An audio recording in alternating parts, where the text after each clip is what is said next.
আমি শিরিবিতে সুপর্ণা বলছি। আশা করি আপনারা সবাই ভালো আছেন, সুস্থ আছেন। আজকে হচ্ছে রাখি পূর্ণিমার ডে। তা আজকে আমি বেগুনি রান্না করছি আপনার ডালের সাথে খাওয়ার জন্য। আপনার এরকমভাবে ফিঙ্গারের বেগুনি আগে আমি একজনের বাড়িতে খেয়েছিলাম, একটা অনুষ্ঠান বাড়িতে খেয়েছিলাম।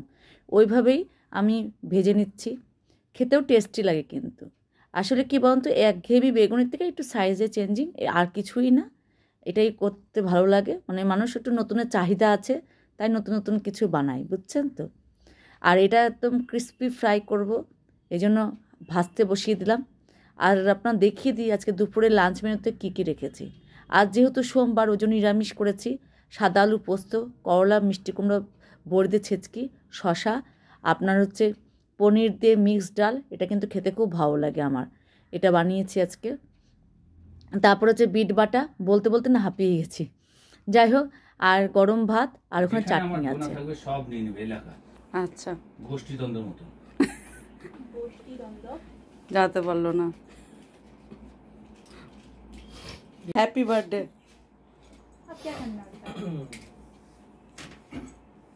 ও আমার পরে উঠা হয় না, কিন্তু আমি খালি গাইছি। তো তুমি ওরকম বাজাচ্ছ কেন? তিশানো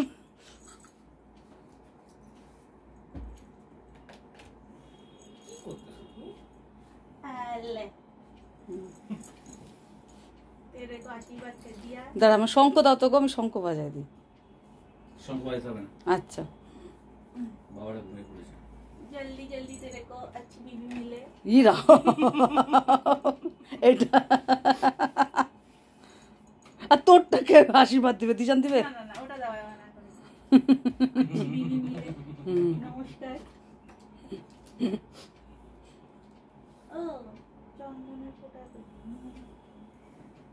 টিডিং।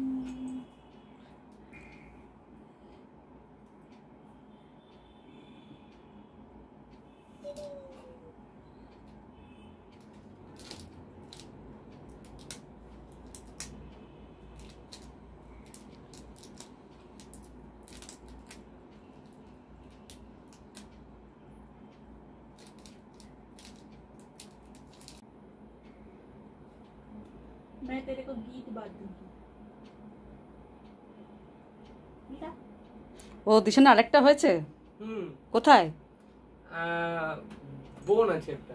ও আরেকটা তো হয়েছে, ওটা 2 দিন না 3 দিন না, নেক্সট ইয়ার থেকে। আরেকটা হ্যাঁ তো হেভি কাজের মানুষ, বুঝতে পারছিস তো। নে একদিনই খেয়ে নে, তারপরে দিন থেকে তোরে তোরে দেবে, তোরে দিয়ে কাজ করাই নেবে। इसको भी आरती करो। ও দেখিস আবার ই করিস না। तुम जियो हजारों साल। अच्छा हैप्पी बर्थडे टू यू। बोला आज खत्म। दुटुई। Thank you. मेरे को दो मिला। আচ্ছা ঠিক আছে, সব ভাগ করে খেও দুজনে মিলে। চলো, গুড মর্নিং। এটা তারপরের দিনের ভিডিও। আজকে মেয়ে আপনার যাবে হচ্ছে হোস্টেলে, কলেজে যাবে, ওই জন্য সকালবেলা 5টার সময় উঠেছি। দেখুন আকাশটা কি সুন্দর লাগছে, সকাল 5টা বাজে এখন। তা আজকে মেয়েকে টিফিন দিয়ে দিব, দুপুরে গিয়ে তো হোস্টেলেই খাবে আপনার হচ্ছে ছাতুর পরোটা। তার জন্য পেঁয়াজটাকে এভাবে কেটে নিচ্ছি, যতটা ঝিরিঝিরি করে কাটা যায়। তা আমার মনে হলো আর একটু ঝিরিঝিরি করতে পারতাম, কিন্তু তাড়াহুড়ো চোটে না করতে পারলাম না। করে কেটে নিচ্ছি, তারপরে আপনার এগুলোকে দিয়ে দিব একটা বাটির মধ্যে। তারপরে আপনার হচ্ছে আস্তে আস্তে সব জিনিসগুলো আপনার রেডি করে নেব। এই ছাতুর পরোটা কিন্তু খুব বানানো ইজি, জানেন তো, আর চট জলদিও হয়ে যায়, তাই আমার বানাতে খুব ভালো লাগে।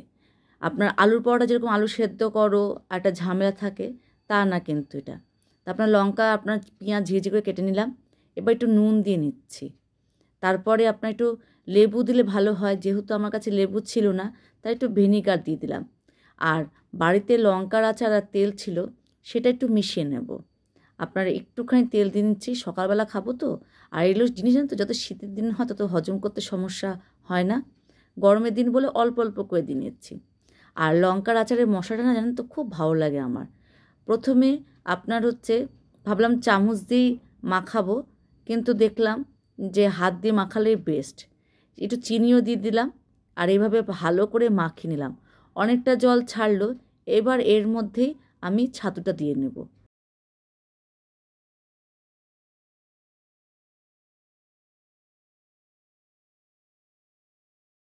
বলছি এই যে ছাতুটা আপনার হচ্ছে বার করে নিলাম। এবার যে জলটা বেরিয়েছে ওর মধ্যে ছাতুটা মাখানো হয়ে গেল।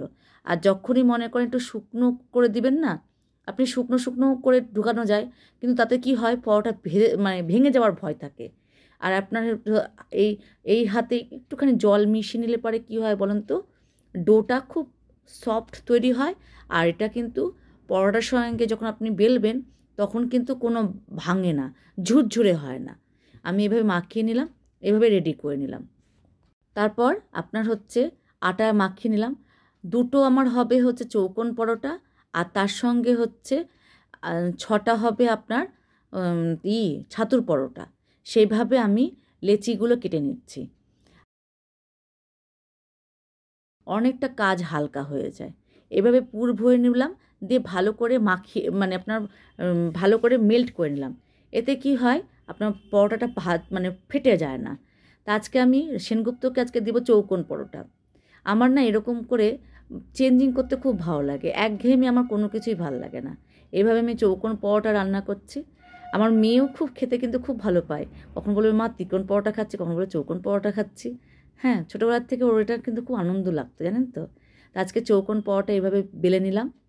আর এই চৌকোন পরোটা কেন করি জানেন তো, চৌকোন পরোটা একটা সুবিধা হচ্ছে আপনার হচ্ছে এক দুটো তিনটে চারটে ভাজা যায়। তাই আপনার হচ্ছে আমি এই জন্য, আর আপনার কম তেলের মধ্যে আমি ভাজার চেষ্টা করি। এই জন্য আমি পরোটাটা খেলে আমার পক্ষে আমার খুব একটা ক্ষতি করে না, গ্যাস অ্যাসিডের প্রবলেম হয় না।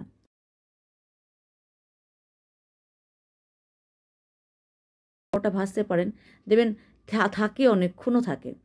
আমার সেনগুপ্ত আবার কিন্তু এই পরোটা খেতে ভালোবাসে না। তা আজকে আমি যেহেতু বললাম যে রোজই তো ছাতু নিয়ে যাও, তা আমি তো পরোটা রুটি করছি, তো তুমিও একটুখানি খেয়ে যাও, নিয়ে যাও তুমি। তখন বললো ঠিক আছে। রাতে আলু ভাজা করা ছিল, আলু ভাজার সঙ্গে আপনার হচ্ছে এই চৌকোন পরোটা আপনার দেব আপনার হচ্ছে। আর কি বলুন তো, এটা দেখছেন তো কীরকম কতটা কম তেলে আমি হালকা করে তেল দিয়ে ভেজে নিচ্ছি। এবার হচ্ছে আমাদের পালা। আমাদের হচ্ছে ছাতুর পরোটা। দেখুন এক ফোঁটাও কিন্তু ছাতুর পরোটা হয় না, ফেটে যায় না। আমি আলুর পরোটাও করি, আপনাদেরকে দেখাবো। আমার আলুর পরোটা কিন্তু এক ফোঁটাও ফাটে না। এইভাবে আপনার অল্প তেলে প্রথমে একদম কম স্টিমে এক পাশটা ভেজে নিই, তারপর একটু তেল দিয়ে নিয়ে তারপর আপনার স্টিমটাকে বাড়িয়ে দেব।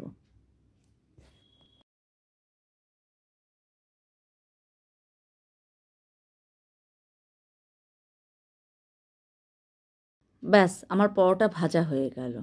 আপনার একটুখানি ধীরে ধীরে করলে সুবিধা হয়। তা প্রথমে সেনগুপ্তের টিফিন বক্স, আমার আজকে 2 রকমভাবে টিফিন বক্স যাবে। প্রথমে সেনগুপ্তের টিফিন বক্স আপনার রেডি করে দিলাম। একটার মধ্যে আলু ভাজা আছে, একটার মধ্যে পরোটা আছে। ছোটো ছোটো টিফিন বক্সে না আমার ব্যবহার করতেও খুব ভালো লাগে।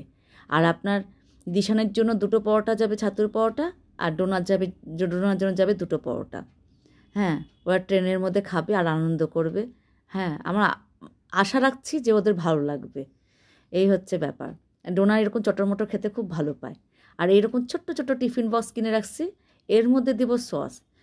সসের জন্য আপনার পাউচও পাওয়া যায়, কিন্তু আপনার কোথায় পাবো, হ্যাঁ ঠিক আমি জায়গা জানি না। তো আমি এই জন্য সস এইভাবে দিই, তাতে ল্যাটাপাটা হয় না। হ্যাঁ, সুন্দরভাবে ওরা আনন্দ করে খাবে। এইভাবে বানিয়ে দিতে না আমার খুব ভালো লাগে জানেন তো। ওরাও একটুখানি আনন্দ পেয়ে খেতে আনন্দ পায়। তা আজকের ডোনার কী কী নিয়ে যাচ্ছে তা দেখাই দিই। এই আপনার একটুখানি জলের বোতলে জল দিয়ে দিয়েছি, আর একটু চা দিয়ে দিয়েছি, আর আপনার এর মধ্যে বিস্কুট আছে, চা পাতা, চিনি সব দিয়ে দিলাম ওকে। আরও কী সব, আর আপনার যেটাতে আপনার দেখালাম আমি ছাতুর পরোটা। আর সেনগুপ্তের জন্য একটা বক্স তৈরি করেছি, একদিকে পরোটা আছে, একদিকে আলু ভাজা আছে, আর এটা হচ্ছে জল।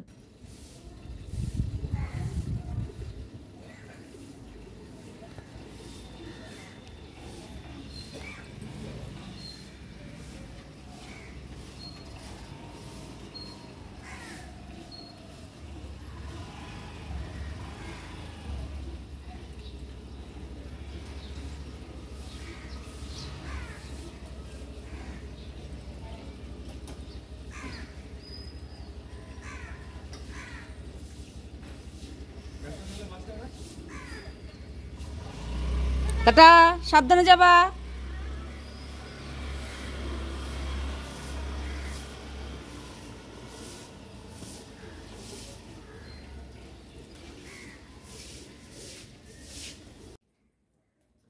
নমস্কার, ভিডিওর একবারে শেষ মুহূর্তে আসলাম। শেষ মুহূর্তে এটাই কথা বলতে আসলাম।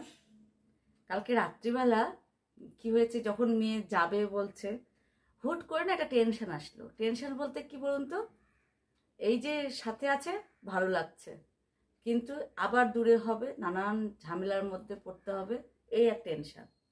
আর ছেলে মেয়েকে আমরা যখন প্রথমবার যাই, মানে প্রথমবার যখন কাজে বেরাতে চাই বা পড়াশোনা করতে বাইরে বেরাই, তখন না এইটা কথা প্রত্যেকটা মায়ের মাথার মধ্যেই থাকে যে মেয়ে কতটা সেফ থাকবে আর কতটা মানে সঠিক জায়গা আছে কিনা, সেইটা চিন্তা সবসময় থাকে। কিন্তু এই যে বললাম যে কিছুদিন আগে যা ঘটনাটা ঘটলো, এই ঘটনাটা ঘটার ফলে একটা টেনশনটা না একটু বেড়ে গেছে। কারণ সবার কাছেই মেয়ে সন্তান যাদের কাছে আছে তাদের একটা টেনশন আরো বেশি বেড়ে যাচ্ছে। হ্যাঁ, টেনশন তো আগে ছিলই, কিন্তু এখন আরো বেড়ে যাচ্ছে কি, যে আমি কোনো ঘটনার হতে চাই না। এটা আমার আমার মতে বলে কি, আমি আমার মানে ভয় লাগে কি বলুন তো, আমি কোনো ঘটনার হয় না যে 7 দিন কারোর আলোচনার পাত্র হয়ে থাকলাম, তারপর হ্যাঁ এটা না। আর কেন জানি না মনে হচ্ছে কোথায় যেন আমরা হার জিতের মধ্যে চলে এসেছি। এখানে হার জিতের কোনো ব্যাপার নেই, এখানে ব্যাপার হচ্ছে যে জাস্টিস, মানে কিভাবে যতক্ষণ না সঠিক যে দুষ্ট মানুষ তার শাস্তি হচ্ছে, ততক্ষণ সে কিন্তু আজাদিভাবে আরামসে আনন্দ করে ঘুরবে যে আমি এত অন্যায় করলাম তাও কিন্তু শাস্তি পেলাম না। হ্যাঁ, সে আরও একটা কোনো কিছু ভয়ানক কোনো কিছু করে বসবে। হ্যাঁ, সে খোলা আকাশে একদম স্বাধীনভাবে যত ক্ষতি করার করে আরও কতজনে যে ক্ষতি করে দিবে তার কোনো ঠিক নাই। এটাই ভয় লাগে, বুঝছেন? মানুষের মধ্যে কে মানে ভালো আর কে খারাপ এটাই চেনা মুশকিল। সবাই তো ভদ্র পোশাক পরে থাকে। তাকে খুব চিন্তা হয়েছিল। তো যাই হোক, চিন্তা করে কিছু হবে না। এই যে নিজের প্রেশারটাকে আমি বুঝতে পারছিলাম, আমি একটু যখন ছোট ছোট যখন চিন্তা করি না, তখন কি হয়, আমার হয়তো একটু গ্যাসের প্রবলেম হয়ে যাবে বা অ্যাসিডিটি প্রবলেম হয়ে যাবে বা রাত্রিবেলা ঘুম হবে না ঠিক মতো। কালকে রাত ভর ভালো মতো ঘুম হয়নি, কিছু করার নেই। তাহলে তো ঘরে বসিয়ে রাখতে হবে, আর কিসে না কোনো জায়গায় শান্তি নেই। হ্যাঁ, একটু রিস্ক নিয়ে তো বেরাতেই হবে। যাক, কি করবো বলুন। আর মেয়ের জন্য চিন্তা হয় বলে যা যেটুকু কথা বলি সম্পূর্ণ আমার একটা মা হিসাবে কথা বলি, যে একটা মায়ের মাথার মধ্যে কত কি ঘুরছে। যে প্রথমে তো একটা চিন্তা ছিল ছোটবেলায়, ভালো পড়াশোনা করুক, ভালো জায়গায় চাকরি পাক, একটা ভালো না। যখন এইটা আস্তে আস্তে আমার আমার দায়িত্বটা কমপ্লিট হয়ে গেছে, এখনো আমার ঠাকুরকে বলি, ঠাকুর এতটুকু আয়ু দিও যে আমার মেয়েটাকে আমি সঠিক জায়গা অবধি পৌঁছে দিতে পারি। এইটুকু জানি, মায়ের ভূমিকা কোনোদিনও শেষ হবে না, কিন্তু মানে হয় না যে মানে বাবা মায়ের ঊর্ধ্বে আর কিছু হয় না। এই যে সঠিকভাবে মানে সঠিকভাবে ওকে যখন আমি নিশ্চিন্ত হয়ে পড়বো যে চলো ও একটা শান্তিতে আছে, তখনই মনটা একদম শান্তিতে ভরে যাবে, তাই না? কি বলছি আপনারা বুঝতে পারছেন না জানি না। তাহলে আজকের মতো এখানে ভিডিও শেষ করছি। Tata, by.